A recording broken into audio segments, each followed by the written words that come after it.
ইমোতে কাউকে কল দিতে গেলে ইনভাইট লেখাটি চলে আসে, কল কিন্তু যায় না। তো ভিউয়ার্স, এই সমস্যাটা প্রায় অনেকে ফেস করতে আছে, কিন্তু এখনো পর্যন্ত আপনি যদি এই সমস্যার সমাধান না করতে পারেন তাহলে আজকের ভিডিওটি আপনি সম্পূর্ণ দেখবেন। অথবা আপনাকে অন্য কেউ কল দিতে গেলেও ইনভাইট লেখাটি চলে আসে, অন্য কেউ কিন্তু আপনাকে কল দিতে পারছে না, অথবা আপনিও অন্য কাউকে কল দিতে পারছেন না। আপনি কিছুক্ষণ আগে এক ব্যক্তির সাথে কথা বলেছিলেন, তার ইমোতে আপনি সেটিং করেছিলেন, ইমোতে কল করে কথা বলেছেন, কিন্তু কিছুক্ষণ পরে আপনি তার সাথে আর কথা বলতে পারছেন না, তার ইমোতে আর কল দিলেও কল যাচ্ছে না, ইনভাইট লেখা অটোমেটিক চলে আসে। তো এই সমস্যাটা সমাধান করব আজকের ভিডিওতে, ফুল স্টেপ বাই স্টেপ দেখে দিব, মনোযোগ দিয়ে মোবাইল স্ক্রিনটাকে লক্ষ্য করুন। তা আমি চলে এসেছি বরাবর মতো মোবাইল স্ক্রিনে আসার পর আপনারা সর্বপ্রথম আপনাদের ইমো অ্যাপ্লিকেশনটি ওপেন করে নেবেন। তা আমি ইমো অ্যাপটি ওপেন করলাম। এরপর আপনি উপর দেখতে পাবেন একটি প্রোফাইল আইকন, আপনি আপনার প্রোফাইল আইকনে একটি ক্লিক করবেন। ক্লিক করার পর এখান থেকে আপনি দেখতে পাবেন সিকিউরিটি অ্যান্ড প্রাইভেসি। এই সিকিউরিটি অ্যান্ড প্রাইভেসি অপশনটাতে জাস্ট ক্লিক করবেন। ক্লিক করার পর একটু স্ক্রল করে নিচের দিকে আসবেন। আসার পর এখান থেকে আপনি একটি অপশন দেখতে পাবেন কল, এই কল অপশনটাতে একটি ক্লিক করবেন। ক্লিক করার পর এখান থেকে আপনার কিন্তু নোবডি করা থাকলে আপনার অবশ্যই এখান থেকে এভরিওয়ান করে দিতে হবে। তা আমি এভরিওয়ান করে দিলাম। উপর অপশনটা অবশ্যই আপনারা এভরিওয়ান করে দিবেন। এরপর আপনি এখান থেকে একবার ব্যাক করে দিবেন। ব্যাক করে দেওয়ার পর এখান থেকে আবার একটু স্ক্রল করে নিচে আসবেন। আসার পর দেখতে পাবেন মেথড ফর অ্যাডিং মি, এই অপশনটাতে জাস্ট একটি ক্লিক করবেন।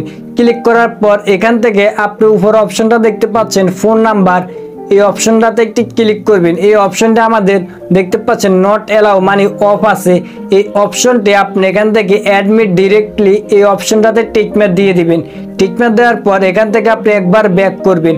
ব্যাক করার পর এরপর এই অপশনগুলো যদি আপনার এখানে অফ থাকে অবশ্যই আপনি এই অপশনগুলো অন রাখতে হবে। এখান থেকে আপনি সবকটি অপশন এখান থেকে অন করে দিবেন। তা আমি এখান থেকে সবগুলো অপশন অন করে দিই। এই অপশনগুলো যদি আমাদের অফ থাকে তাহলে আমরা ইমোতে কাউকে কল দিতে পারবো না, এমনকি আমাদেরকে কিন্তু কেউ কল দিলেও ইনভাইট লেখা চলে আসবে। তাহলে আপনার এই সমস্যাটা ফেস করতে হবে, অবশ্যই এই সেটিংগুলো আপনারা করে নেবেন। এরপর আপনি এখান থেকে ব্যাক করে চলে আসবেন। এটা তো গেল আপনার ফোন থেকে কিভাবে আপনি অন্য কাউকে কল দিলে ইনভাইট লেখা চলে আসে, এই সমস্যাটা আপনি সমাধান করলেন।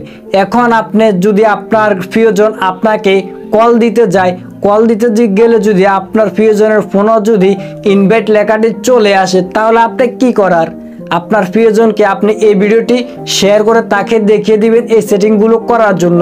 তাহলে আপনার প্রিয়জন আপনাকে কল দিতে পারবে এই সেটিংগুলো অন করে দিলে।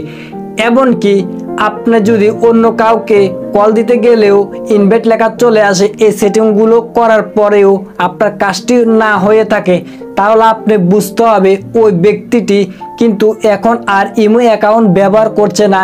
কিছুদিন আগে বা কয়েক মিনিট আগে সে ইমো অ্যাকাউন্ট ব্যবহার করেছিল, এখন বর্তমানে সে ইমো অ্যাকাউন্টটি আনইনস্টল করে দিয়েছে, মানে ইমো অ্যাপটি সে ডিলিট করে দিয়েছে। তাই আপনার এখান থেকে ইনভাইট লেখাটি চলে আসে। অথবা আপনি বুঝতে পারবেন তার মোবাইলে হয়তো সমস্যা হয়েছে, তার সেটিংসও ঘুরে এই ধরনের সমস্যা থাকতে পারে। সে যদি এই সেটিংগুলো করে নেয় তাহলে আপনি তাকে কল দিতে পারবেন।